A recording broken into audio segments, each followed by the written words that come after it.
Our next speaker is from Facebook. Hans-Juergen Schmidtke is the Director of Engineering in Facebook's Infrastructure Foundation team, based in California. They engineer Facebook's network infrastructure. In past roles, he was at Juniper Networks, where he actually was responsible for the architecture of SDN, data centers, access, edge solutions, and wireless LAN.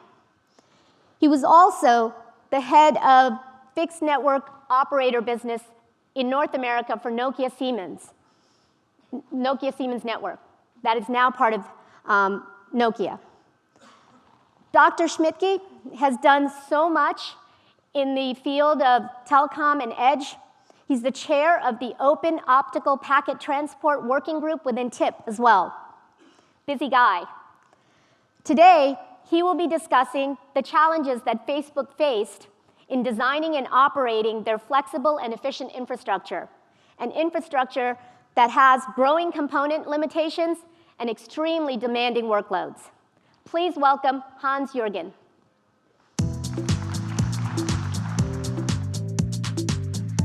Thank you very much. Thank you. Good morning, everybody, and welcome to OCP. Thank you for inviting me. We have a lot to discuss in 25 minutes, so if there are any questions, and there will be many, many questions remaining, just come to me. I will be at the booth and approach the staff, us, and we can discuss. So I guess the title is Distributed Compute. We talk about compute, but it will actually be mostly about the challenges we have when we build data centers. And those are changing all the time. You've probably seen a lot of KPIs, key figures, how large hyperscale companies are. And I didn't want to bore you too much with those, just a few here. And that gives a little bit of a perspective. If you have to operate an hyperscale data center that has to deal with more than 100 million hours videos watched on Facebook daily, just imagine how many lifetimes this is just on a day basis. Or you have to deal with uploads of 95+ million photos every day. So you have to start learning, not just megabytes, tera, exa, zettabytes. You have to start learning what those exponentials mean. But also you have to have fairly low latency demands in terms of voice calls every day. You can see there's a lot of applications that are hitting our data centers and our network. So in summary, how do you deal with that? You build, clearly, data centers. So these are 15 data centers we have announced. These are data center sites, actually. When you look at every individual picture, there are several buildings, up to several buildings. Sometimes we start with 2, and then we grow this out. So this is quite significantly increased. A couple of years ago, I think I just showed 4, and now we have 15. The most recent was announced in Singapore. And they are distributed across the world. It's nearly by definition distributed compute. You have these data centers all over the world. And in the background, you see this map that is essentially the 2G, 3G, and 4G connections that we see on Facebook. And that kind of gives you a little bit of feeling where our community is. What you don't see is those people who are not connected to the internet. And therefore, you see a lot of dark spots in the world, and it's always good to remind us. What you also don't see is our terrestrial and submarine networks, as well as the caches that are very, very important to deliver the experience for our community. So what's really happening in the last years is shown here in this slide. We started essentially just by providing some level of texting. What is now in today's terms more or less, a byte game. It's not much. And if people start putting photos on, the websites and videos. You literally make the move from megabytes to many more megabytes to immersive experiences. So what we see is essentially over the last years, more and more quality of posting, higher demands in terms of storage. We see an increase of the community, but we also see an increase of the frequency of the posting. So mathematically spoken, this is actually called a super exponential increase in demand that we have experienced. And so it's pretty exciting, actually, to see that happening. But essentially, this is only what you've seen right now, the machine-to-person traffic. That's the lower bar on this slide. So it's increasing exponentially, as I mentioned, but it's obviously not the major traffic driver in our data centers. That's the machine-to-machine traffic. So this is essentially what I just showed, the Italian movie. But what you don't see is necessarily what's happening behind the scenes inside the data centers, and we will talk a little bit about that. So this looks like a sea change, a more or less continuous sea change over time. But when you actually double-click into the traffic and actually look at the traffic patterns of a server over time. And please do not read too much out of this graph. This is a classical graph that should confuse you, is that when you have a look at the flash capacity utilization and the I/O of it and the CPU, you hardly see a correlation over several months. That's happening on a server level. And that's really important when you run a data center, because that really determines your utilization degree, how much investment you have to make into those data centers. So it's not a sea change, a slow sea change, an exponential increase over a year or two. It also really matters what applications run on a different server, because that really determines, in the end of the day, also your degree of utilization and the capital expenses and operational expenses you're facing. So it's really hard to predict at times. And the times utilization, in this case of flash, would be very, very low. And it really requires, here when you look at that, a proper scaling of compute, network resources, and storage resources fairly independently. Because now you can actually scale it as you need it and not just be defined on a certain server. I think this is one of the key challenges we face when we build data centers, is to make sure that we optimize the resources. And so what resources need to be optimized? And I just wanted to just put that out, because sometimes we look at that from a sheer bit optimization angle, but really starts with also the people, right? What is the staff available? What are the engineers, literally from architecting, from the initial idea to actually the landing part is actually a very, very important aspect. The scale, is extremely important. I mean, it sounds funny, but it's really difficult to get the equipment at that scale in time as we need it. We have, of course, we are constrained by power, thermal airflow, space, and in fundamental economics, and the timing is extremely important. So when you look at all these degrees of optimization, and then you need to balance the operational aspects of, do you view operational simplification more important than some of the feature requirements, or do you want to scale it out, let's say more fiber, or do you want to scale it up in speed? Software, hardware, disaggregation is a big factor, and what is available in terms of technology. So there's many, many considerations that go into an optimization of a data center. And I believe at times when I look at just a mathematical model, it's easily forgotten how many constraints there are, and also moving boundaries. And essential for all of this is we as a single company cannot solve for it all. That's why we believe in the open community. Here, OCP and also TIP was mentioned, is that we actually build an ecosystem together and work on those very, very hard challenges that are actually relevant for many industries together. So OCP since 2011, TIP fairly new, 2016, more focused on the connectivity to the people and driving the internet to the people, but also driving new tech into the telco industry. But fundamental to all of this is building the building blocks. And here you see in the Bryce Canyon and Lightning, these are our JBOD and JBOFs, just a bunch of disks and flashes that we submitted to OCP.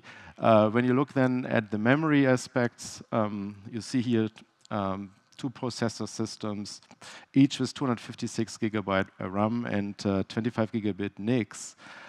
Is another building block. It's like a building block for building the entire data center and the compute, of course, with Linux servers. And they just happen to have a high amount of CPU compared to RAM. But there's still a relation between CPU and RAM. And all of this together form, in the end of the day, data center with and listening to this great talk before with ML and AI accelerators that we work very hard on, build essentially the optimization pieces. This is the simplest architecture of a data center I've ever presented, but essentially shows you these are the fundamental building blocks we start with when we start the optimization, as we then wrap a network around it and build the connectivity. So this sounds great. You have a complicated problem. We built an ecosystem. We have the building blocks. We built everything from and build a data center. So what's the challenge? There are many challenges, but when I double-click now into those components, and I will do that now, we see a lot of challenges. So let's start with the CPU performance. The CPU performance over time. What we see is increasing, but not as much as Moore's law would have predicted. So, and that is the yellow part. What you see happening is the blue part. And so essentially CPU performance is not as quickly increasing as the demand would actually require it. There's a lot more detail around HDDs. We see when you look at this dashed line, that is what we would have expected. The increase is the low line, the green line, the percentage year-over-year increase. We don't see much terabyte increase anymore over time in HDDs. At the same time, we have a challenge, and you can see that on the right side over time, that the I/O of the HDD normalized per gigabyte is actually reducing. So that actually imposes a lot of challenges for many of the applications we are running. So different reasons, not necessarily driven, of course, by Moore's law in this case, but still a big challenge on a component level. Now let's talk about the challenges on the switch chip level. Here's a table here with the throughput of the switch chips. Today, in the year 2018, 6.4T is probably the standard in switch chips. SerDes is 25 gig speed. Ideal optical speed would be 200 gig. And the implemented at scale, what we see right now is only 100 gig. And you can see and sense already the challenge. And when we predict the next years, you can see that actually the switch chips are still improving by a factor of 2 every 2 years. What is not bad? There's many things you can do. You can increase the die size. You can optimize. So that's actually a good news story. But when you look at the SerDes, well, they are actually not increasing as fast. And then the ideal optical speed in the next years is absolutely lagging behind. And so I would say in terms of the actual optics and actual at mass deployments, the optics is running 1 to 2 generations behind. And what you can also see is that the power, mostly driven by the switch chips, are reaching limits that are unsustainable for deployments in data centers.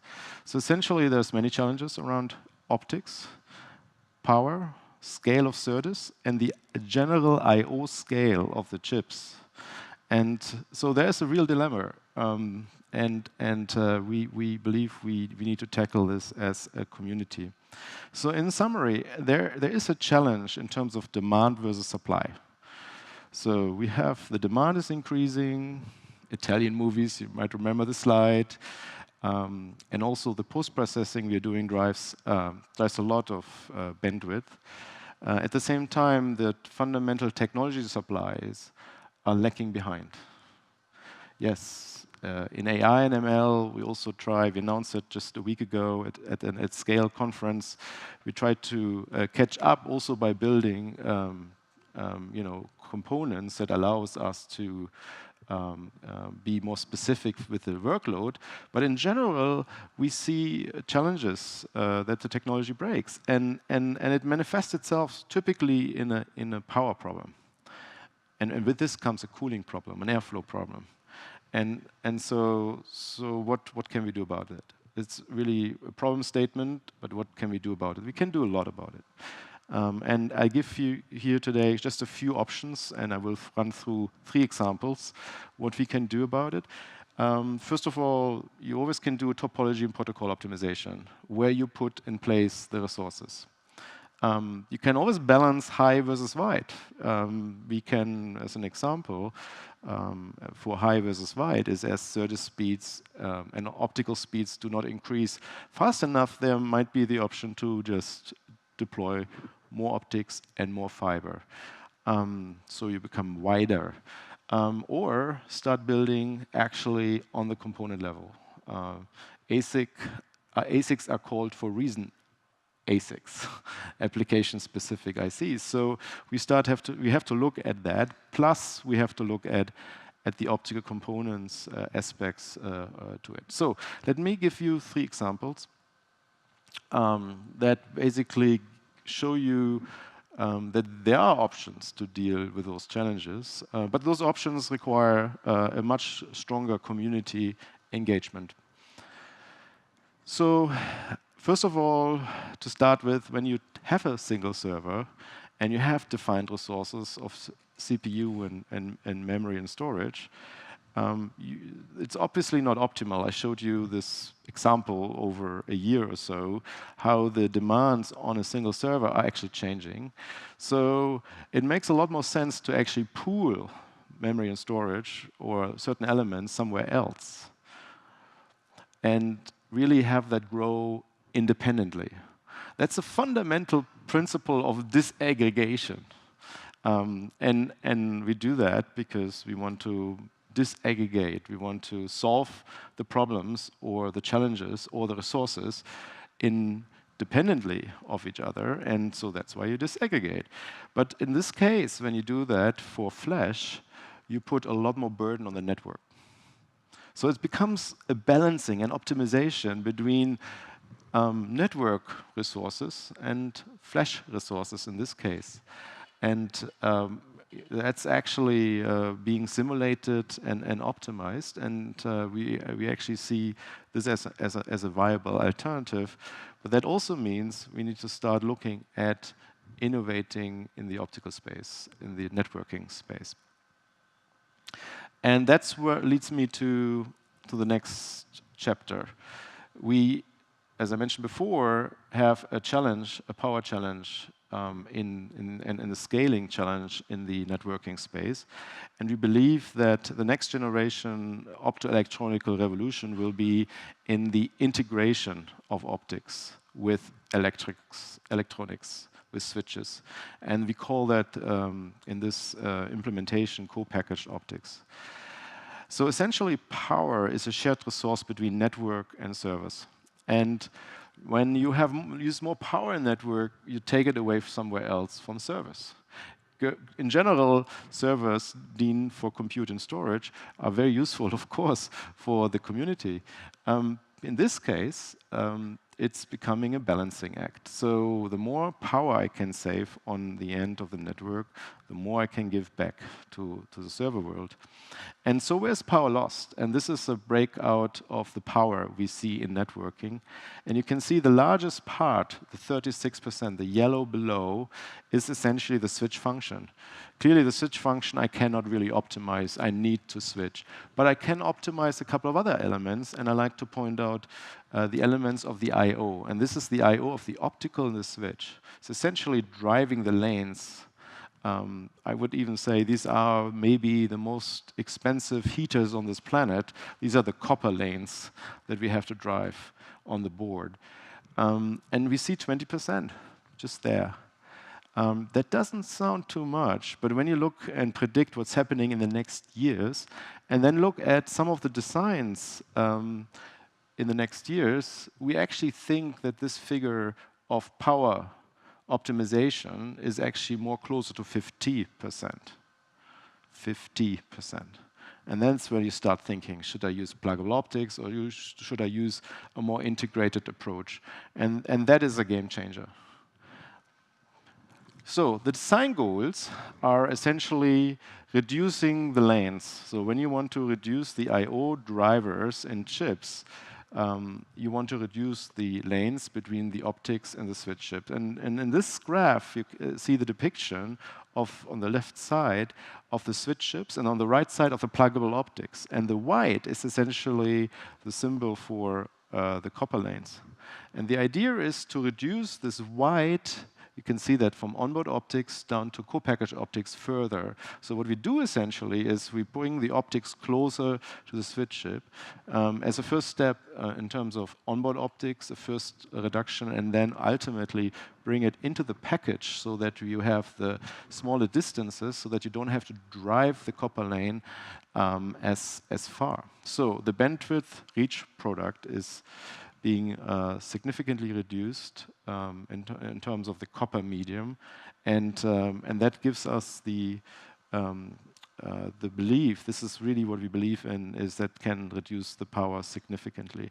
So those technologies that you see here right now can be not just used for switching. It could be used for routing. It could be used for optical NICs. It could be used for low latency buses in the AI clusters of the future. So this is a very general concept. And we believe that it will be very relevant. And this is a depiction of what we see is possible in the first generation. We believe that in a switch chip we can actually integrate 128 of those pluggable optics. By that, not just reducing power, but also allowing a better manufacturing model that will carry us into the future. So I had to count it through. It's actually 128 optics. So how it's actually being done, there's a whole theory around it, is, and people work on photonic integration for many, many years, is actually you see the substrate and you have a photonic die on it and a switch die, and you common package it together. And there's many embodiments of those designs that we see evolving. So I mentioned before, we put more burden on the network. We balance resources, compute, network, and storage. And we need to start innovating on the component level. But there's, of course, also, in general terms, the opportunity to do even wider topology optimization in the network and in the wider network. So what we call scale-out of the fabric aggregation. We actually announced that at OCP beginning of this year, and let me explain you what that is. Essentially, when you look at the traffic flow in the network from the community to the Facebook network appliance and caches, through the points of presence, the wide area network, and the backbone into our regions and data centers, you can see that there's a lot of hierarchies of networks. And there's one particular hierarchy that we call Fabric Aggregator that's essentially the connection of the backbone towards the data center buildings. And this hierarchy is called Fabric Aggregator, and it connects the data center building to the network and the data center buildings to the data center buildings. And so this is typically laid out with 100 terabits and several hundred terabits in the next outer years, and it's usually one of the higher utilized parts of the network. And so we looked at how can we solve for that, and we built what we called the Fabric Aggregator. And this Fabric Aggregator is actually the embodiment of disaggregation and integration. And it consists of a very simple single element, the Wedge 100S, 3.2 terabit per second, that we stuck up and built with the software a whole 100 terabit per second switch. Essentially, this is actually not just one single static configuration that you need to imagine here. We started building a backplane that is essentially allows us to connect many of those switch elements. And we didn't just do it once. We tried to figure out what can we do to which technologies make sense. So we have engineers who are very passionate about copper backplanes, and we have engineers who are very passionate about optical backplanes. So we looked at why wouldn't we build all of those? So we did pigtail, active optical cable, CWDM4, PSM4, and DAC cable. And assemblies and that connect those Wedge 100s, and we worked with our ops folks and tried to figure out what is the best solution. For us, the best solution was CWM4, but essentially, if the solution for you is something else, it might be very well working with a DAC cable or for smaller sizes. And that carries me to close to the end of my speech. Because there's just few elements of tech we're building for some of our applications that I believe are actually very, very relevant for many other applications.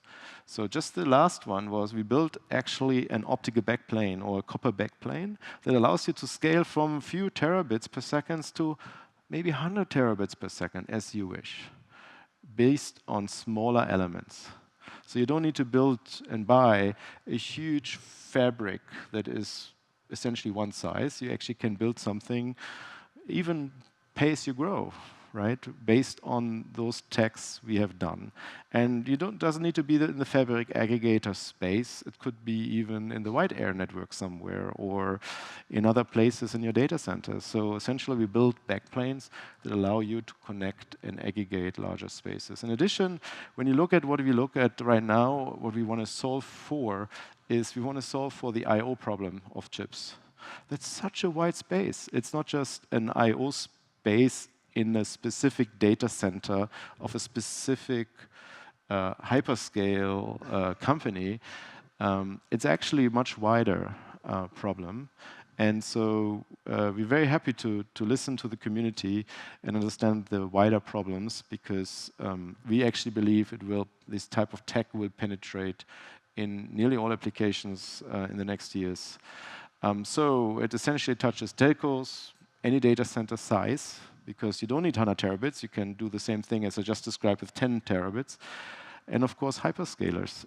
So in summary, this is, I think, what is OCP for. It gives also the forum to have those discussions. We see in general that our demand cannot be met by the supply.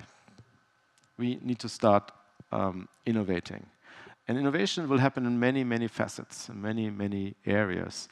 One of those, of course, is topology optimization. You start optimizing where the resources would fit in. But we also need to look deeper and deeper into component-level development. And I gave just an example on co-packaged optics, but there's many, many more examples around ASIC and ASIC designs. And then, of course, scale-out of networks. Scale up versus scale out. I gave you an example for scale out, and scale out in this case would have been the Fabric Aggregator, where you can build something much larger based on fairly small devices. And all of this has tremendous industry applications. Essentially, any end-to-end cloud architecture can make use of the tech, I believe, that we just mentioned. Thank you for your attention.